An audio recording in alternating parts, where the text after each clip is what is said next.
Welcome back to another edition of the Night Report podcast. I'm your host, Mike Broadbent. Joining me once again is my co-host, Richie Schneiderite. We got a grab bag of topics for you guys today. We're going to talk some basketball, we're going to talk some football, both recruiting and the team itself. Let's start off with the PeachJam. It was a big EYBL basketball tournament that was this past weekend.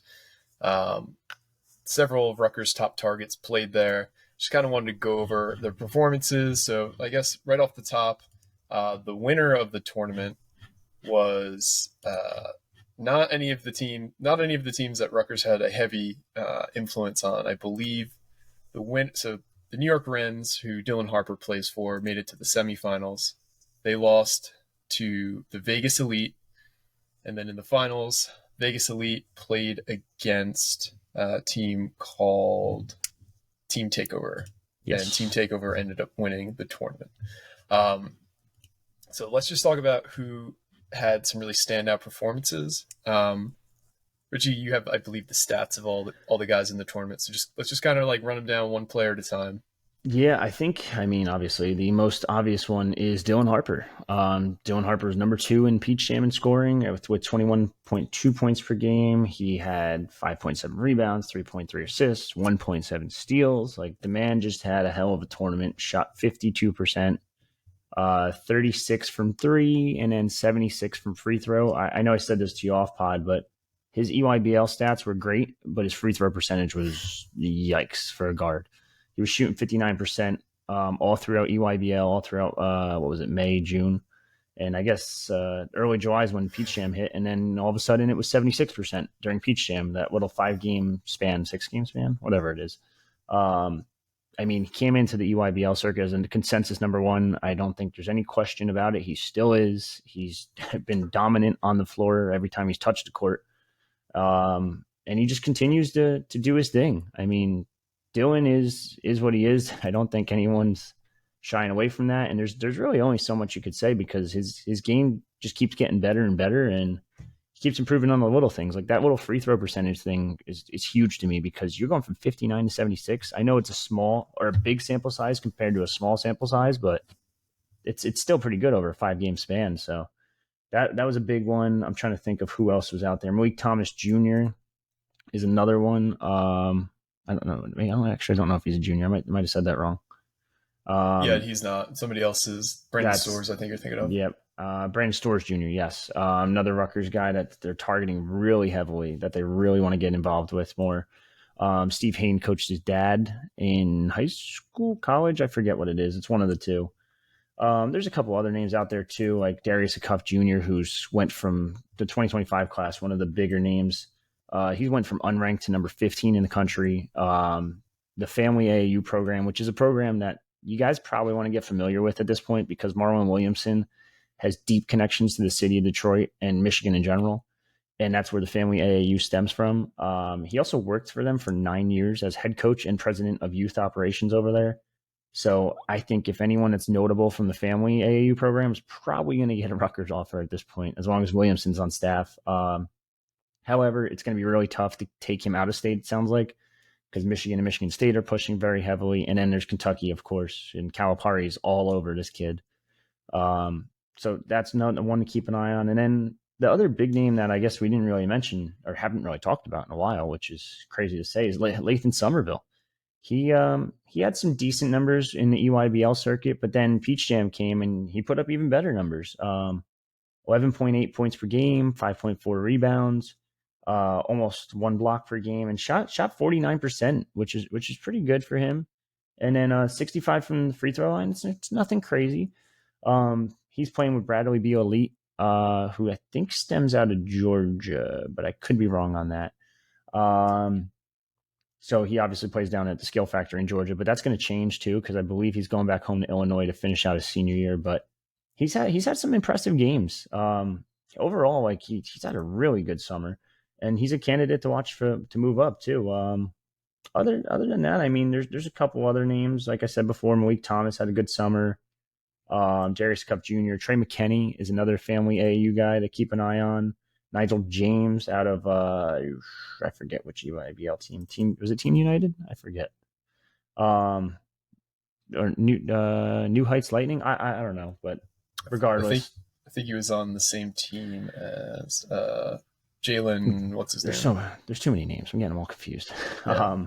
Jalen Harrell was another one who played for Expressions. I think they're both on Expressions. That's what it was, Expressions, which is also Gavin Griffith's former AAU program. Jalen Harrell was a stud. Nigel James was a stud for them. Both were their top 2 scorers. Overall, there's a ton of names out there right now. And Rutgers is kind of, like I said before, Rutgers for the 2025 class. Obviously, Dylan's the main target for 2024. But 2025, they're just being kind of quiet for the most part and keeping it slow and a small group of kids. And all these kids are all top-ranked kids. So it's all 4 stars again, or borderline 5 stars. Like MeleekThomas is a 5-star. Darius Adams is a borderline 5-star. Trey McKenney is a 5-star. Darius Acuff is a 5-star. Like, they're going to try to make this thing continue past that 2024 class with who has Ace, Lathan, and Dortch already, with potentially Dylan down the line. Yeah, another honor for Dylan from PeachJam is he made first team all tournament. He was the only Rutgers target or Rutgers commitment who made the first, second, or third team. And obviously he said, I think he was second in scoring. He just had a fantastic tournament. He was on everybody's like who impressed me most list. I know that, there was a lot of talk about underclassmen coming out of this tournament in terms of Cooper Flagg, Caden Boozer, and AJ Devansta, because they all had great tournaments too. But I think Dylan had a really good showing. And if you guys haven't read his article from The Athletic too, that's a must read, and talking about his how he prepares his recruitment in general. They didn't really talk about specific schools outside of one quote from Dylan's dad, obviously Ron Harper Sr., who talked about how when he went to Dayton, he was able to, or Miami of Ohio, I'm sorry, when he went to Miami of Ohio, he was only 40 minutes from where he grew up. He had his whole family be able to come and see him for every game. And he's like, listen, Dylan, like, your grandparents have come and watched you play every game your entire life. It might be a good reward for them to stay close to home. And he claims he was misquoted. He said he didn't say Rutgers. I have a hard time believing Seth Davis would misquote somebody like that. But regardless, he did mention staying close to home would be a nice thing for his family. So I think that's an angle to look at things as well. Well, yeah, that's the thing. Like, number one, you said it. Seth Davis is not misquoting anyone. He's one of the better national reporters out there. So maybe top 5 will go with him, something like that. But yeah, he's definitely not misquoting anybody. I think he might have just said something he wasn't supposed to in terms of Rutgers. And he's like, I just meant local schools. And it's like, all right, well, Seton Hall is really not pushing. UConn's not pushing. Like, your top 5, you literally have a top 5 list, and it's Auburn, Kansas, Duke, and Indiana. Yep. There's no other local school. There's no other school within 1,000 miles. So yeah, like it was Rutgers. Like, just, it's fine. It's too late. Now it's probably damage control at this point, whether it be Ron Sr. trying to get damage control, or maybe Maria Harper looking at it and like, dude, what the hell? Why did you say that? Like, damage control. But it's more and more. It just sounds like Dylan and Rutgers. I couldn't believe the journey she's been on. So Ron and Dylan also have a younger sister, Mia, or maybe it's the middle sibling, but regardless, it's Ron's younger sister. Yeah. So she was in Hungary watching Dylan at the U19s. Obviously, the U.S. came in 4th there. Immediately after that tournament was over, she flew to Orlando for her daughter Mia's dance competition. I guess they had some big dance competition in Orlando. Immediately from there, she goes to South Carolina for PeachJam to watch Dylan at PeachJam. I can't imagine, she's obviously a very committed parent, and that's awesome to hear about that. But that sounds like an exhausting schedule, like just crazy. I mean, it's between that and like even look at Dylan's schedule. It's like USA mini camp, then Hungary, then PeachJam, then I think the Chris Paul camp's up next, and then there's something else after that, and it's. I think he's going to see Ron at Summer League, and then that's what it is. Yeah, the CP3 camp is after that. It's just a crazy schedule. The Harpers have very busy lives, it seems like. They do, and some interesting news has kind of started to trickle out of different fan bases about where things stand with DylanHarper. Yeah. So from what's being reported and what you're hearing from Indiana and Duke camps, is that Duke has begun to pivot to other targets. We kind of touched on that last pod. Mm-hmm. Duke offered Con Newpel out of Wisconsin, who's a guard, and they offered VJ Edgecombe from New York Lutheran, or Long Island Lutheran, sorry. He's also a guard. And they're both in the 24 class. Indiana's sources are also saying now that they think it's basically a long shot. Disregard that a month ago that they were calling you a homer for making a future cast and that Rutgers doesn't have the NIL. Ace Bailey's going to decommit, all this bullshit, lack of a better term. So it sounds like the information that's coming out of Indiana and Duke is that Dylan is no longer not considering them as much as they would have thought about a month ago. Basically goes in line with what we've been saying, but there's not really a whole lot more we could talk about regarding his recruitment. I think this is a holding pattern at this point.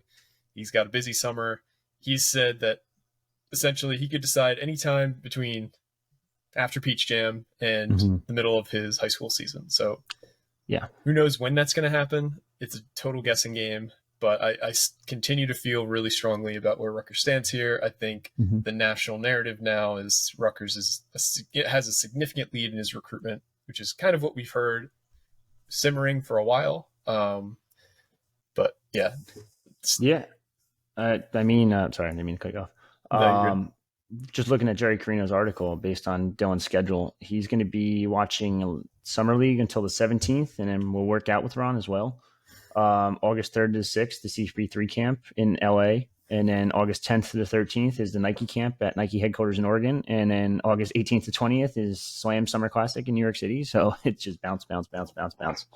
Like this man's going everywhere. And I don't know if he's probably not going to decide until, I assume, at least at the minimum after that Summer Classic, which is August 18th to the 20th.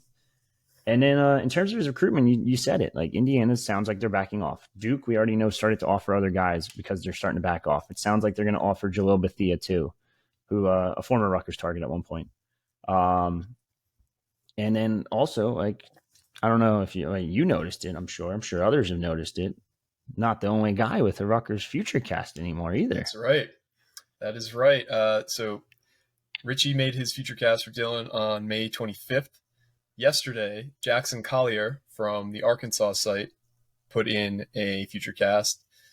Richie reached out to him to see what made him decide to finally jump into the pool. What did Jackson tell you when you were talking to him? So basically, I was talking to him just back and forth a little bit, just trying to figure out. And he's like, I honestly, like, we had a source down here tell us a couple of days ago that Harper is going to choose Rutgers due to large part because of the effort that the coaching staff is putting into recruiting them. So that little trip to Hungary, it doesn't matter what it costs because you'll get a nice return on investment there, hopefully.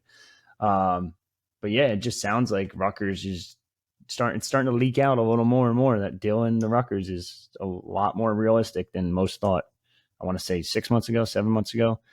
Remember, like we were talking in November, December, everyone's like, he's a Duke lean. He just visited Duke and then he visited Indiana. And then he said this quote about Mackenzie Mabako, like, stop. Like, no, it's all the same thing. It's probably been Rutgers for a long time, to be honest with you. Yeah. I was very hesitant to put the future cast out, but then like I did it because I heard a couple of things, and then all of a sudden now they're hearing stuff down south. It's starting to trickle out everywhere, all across that AAU circuit. Everyone's talking about it. And you used to see like Rutgers coaches walk in, and I don't even know if most like high major coaches would even recognize them. They'd just be like, oh yeah, there's Rutgers, whatever. They wouldn't even be involved in the tweets. They'd be like, UConn, Kentucky, and Michigan are here. Now it's a completely different feel and completely different atmosphere. Like when Rutgers walks in, it's like, holy shit, man! Like Rutgers is going to get the top 2 kids in the country. What happened? Like, it's crazy. So yeah, Trilly Donovan put out an awesome tweet about Pike, and if you don't know who Trilly Donovan is, you should follow him on Twitter. He is one of the best insiders for college hoops out there. Nobody knows who he is. I swear. It's not Richie. Nobody knows who he is.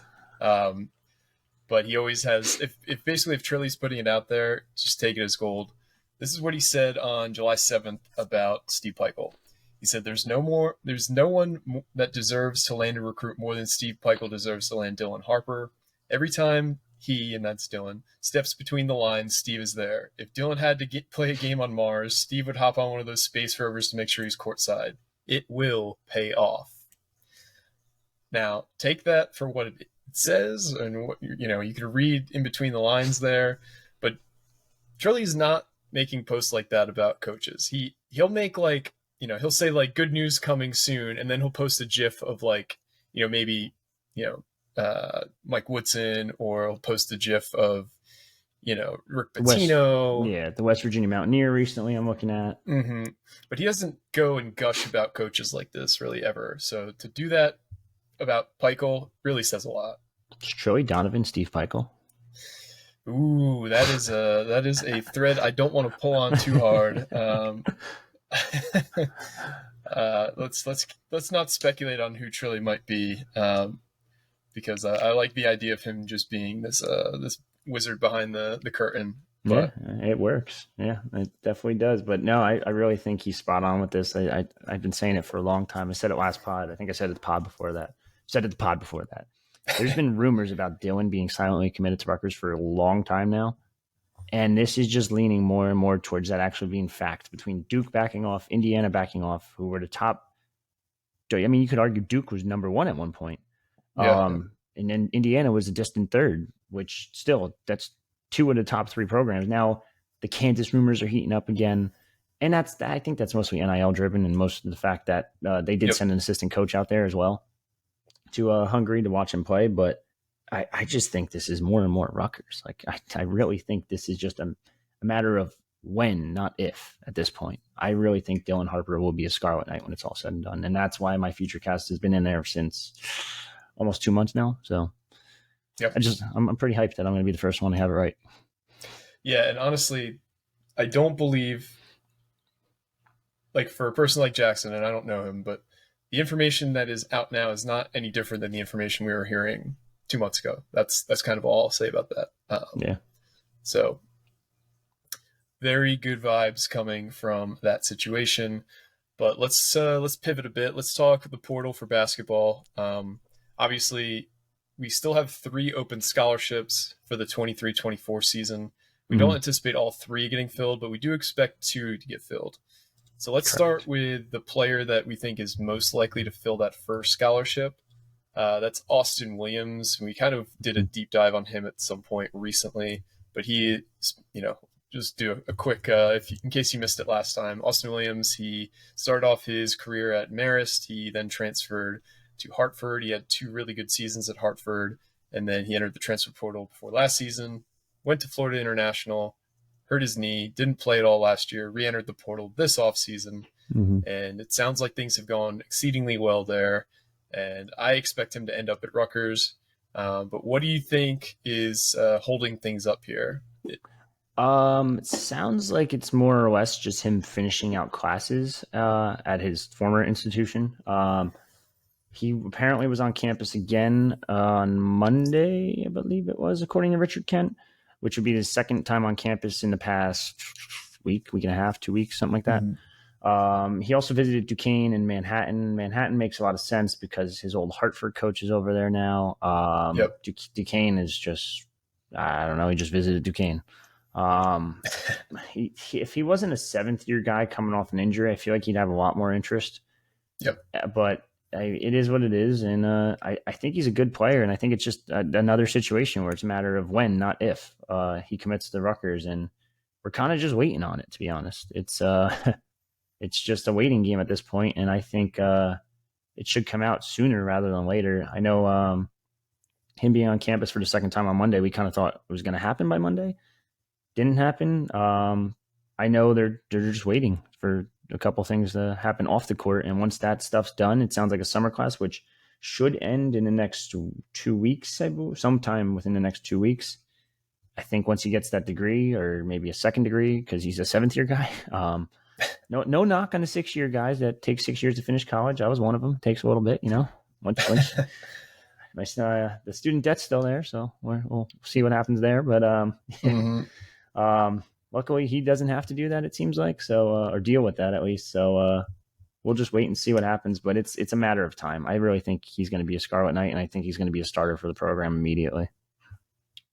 Yeah, no, I agree. And if not a starter, which I think is most likely, a heavy rotation player, we're talking Yeah. probably 25 plus minutes a game, top 3 scorer on the team, very good player. Played in the NCAA tournament, had almost 20 points against the Baylor Bears that year when yeah. they won when they won the title. So this is a guy who is really, really good. It would be a really great pickup, assuming he's healthy. Huge.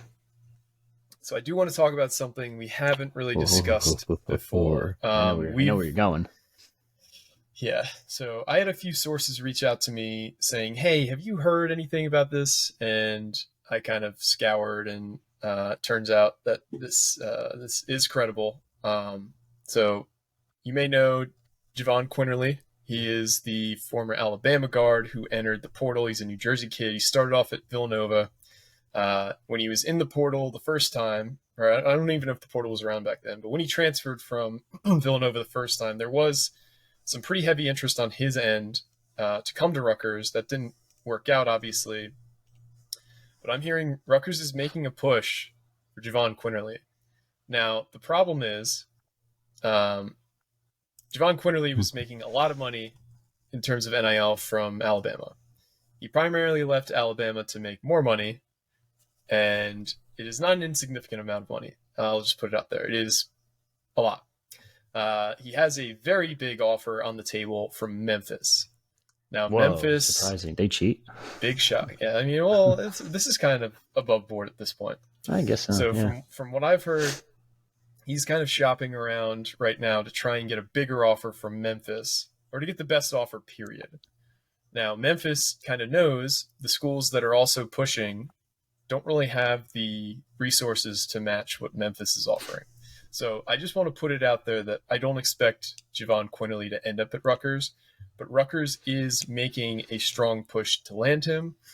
What are you hearing about the Jahvon Quinerly situation? Yeah, basically the two hometown schools are making a push for him in Seton Hall and Rutgers. Seton Hall needs to win bad, so they might just do anything they can to pull this one out. I don't think it's going to work at the end of the day. I'd be a little shocked if he doesn't end up at Memphis, to be honest with you. But Rutgers is making a push. Any Jersey kid, to be honest, I think they're going to make a push for. Specifically, you could look at the Austin Williams situation. He's a Jersey kid. Samba Diallo, a Jersey kid. Now, mind you, they're not pushing super hard for Diallo, it seems like right now. He could be a backup option, but they're definitely going to use that last spot on the portal, it sounds like. And Quinerly would be, if you can grab a guy of that caliber, a former 5-star recruit, Jersey boy. I think he was SEC Sixth Man of the Year last year, which is interesting too, because he went from SEC tournament MVP to Sixth Man of the Year. So something happened at Bama where they just basically said, like, all right, you're not a starter anymore, which is fine. You don't need to be a starter to contribute. But I mean, he comes to Rutgers, like, he's probably starting. It's going to be interesting if he, hypothetically speaking, if he was to go to Rutgers, because I don't know what your lineup looks like now at that point. I've teased it a little bit on the boards because someone was asking me, hey, make the starting lineup this year and next year. And I'm like, all right, well, hold on. There's still one more ship open, and we really don't know where they're going to go with it. There was rumors of a guard. This was the rumor. It's turning out to be more than a rumor at this point. That would be irresponsible journalism if I reported a rumor. But yeah, so he's in such a weird situation too, because he declared for the draft, said, I'm coming back to Bama on May 31st. Then Bama's like, nah, we're good. Like, we're not paying you that much. We're going to use the money elsewhere. Which, whatever, that's fine. I mean, now Memphis is throwing significant amounts, and this is like a similar situation to Nas Cunningham, who also apparently has a significant bag for Memphis on the table, but it's just more of like, he's waiting to see what else is going on. So yeah, we'll just kind of wait and see. But he visited Memphis July, what was it, the 5th, last week. So he visited Memphis last week, according to John Rothstein on Twitter, and everyone thought he was going to commit. But now, are they pushing for more money elsewhere, or just pushing to get a better deal from Memphis? Probably.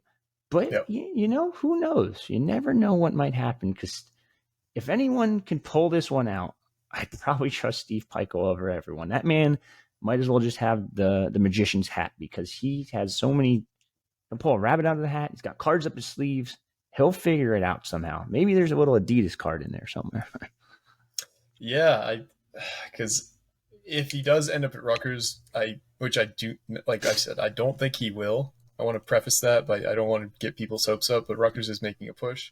It would have to be through sources that are not necessarily a collective or an individual. I'll just put it out there.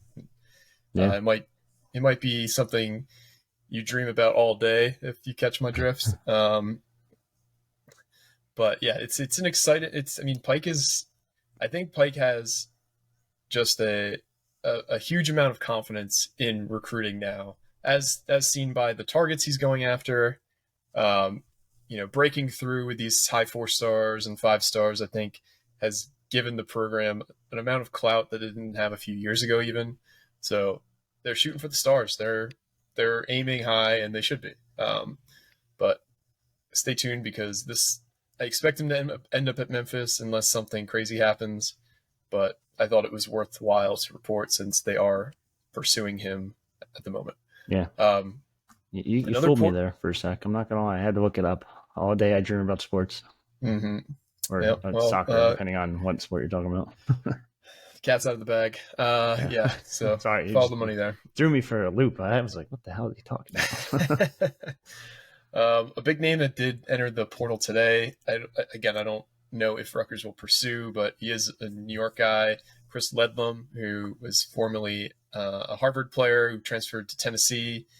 He re-entered the portal today. Not entirely sure why. Got a little scoop on that. Okay. He averaged almost 19 points a game last year for Harvard. If you got a scoop, tell us what you're hearing. Well, not really my scoop. I'm going to divert this one to a little hat tip to Troy Donovan here. He tweeted it out, quote tweeted him already. He said, Ledlum is willing to walk on with NIL, because that's how it works now. You can here's your 14th scholarship to a program that has currently no scholarships available at the front of the line. So basically, It sounds like someone's kind of going to just pay him, whether that be Kansas State, who's been rumored. There's, I think West Virginia was another rumor.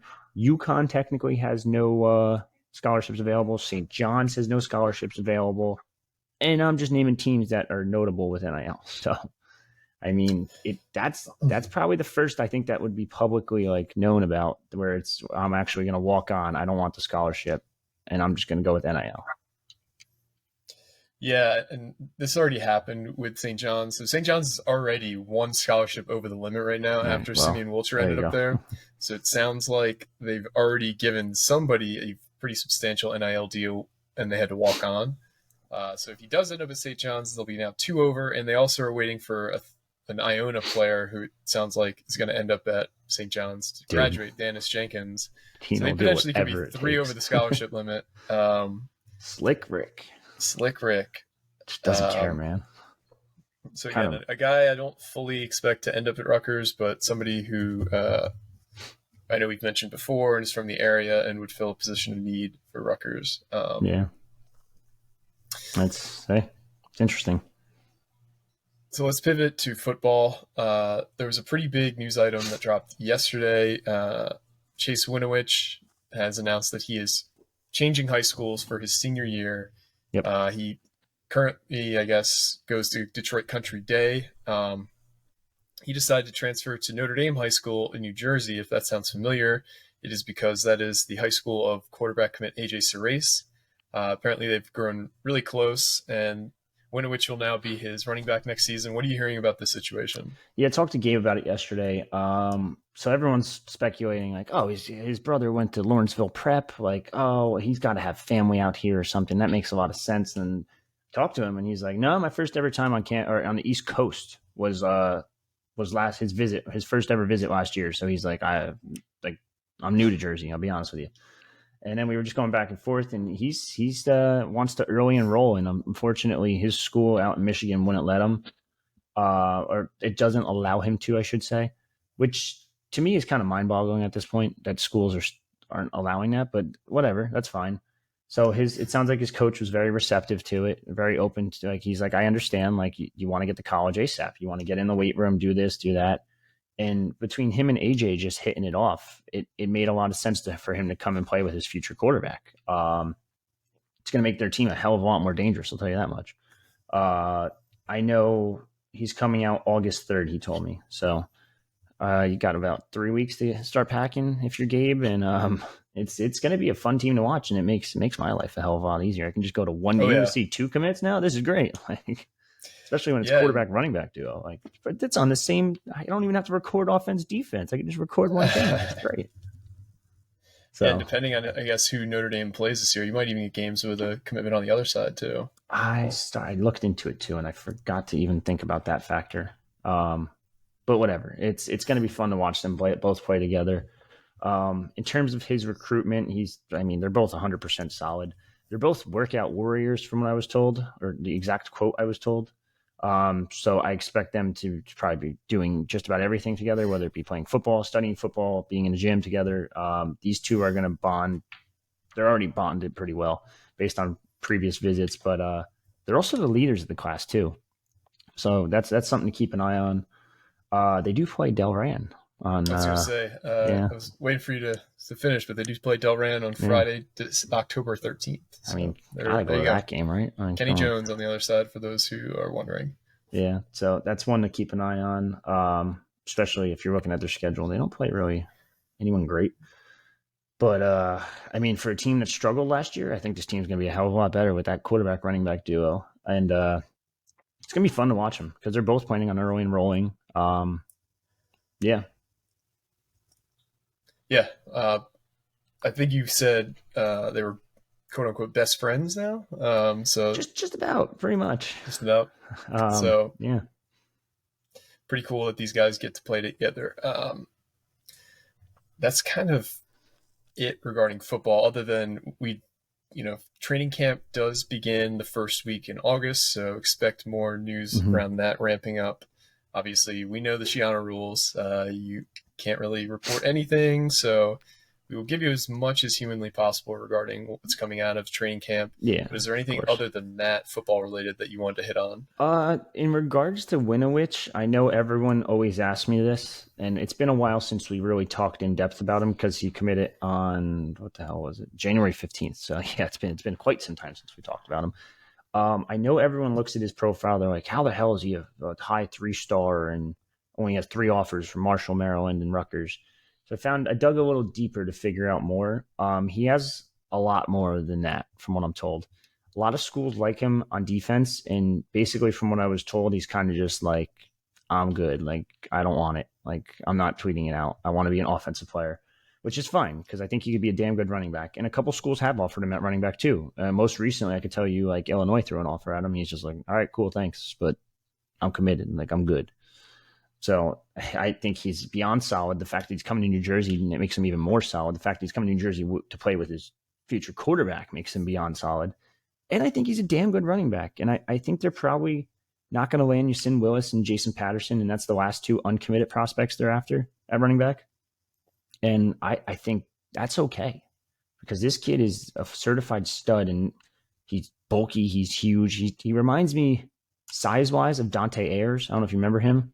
Oh, yeah. The pictures of that, they're just a rip dude because I feel like he's got like not a similar build, but it's pretty close. But he's just a better running back overall. Dante Ayers was just going based on size against young, like little guys in Delaware, whereas this kid's actually going to go against some decent competition for a change. He actually did that Detroit Country Day too, and I just think he's going to be a really good commit. Now, do you look for another running back this fall? You probably peek around, see what's going on. They have a couple guys on the list that they're like, let me see the first 3 games, see what he does here, see what he does there.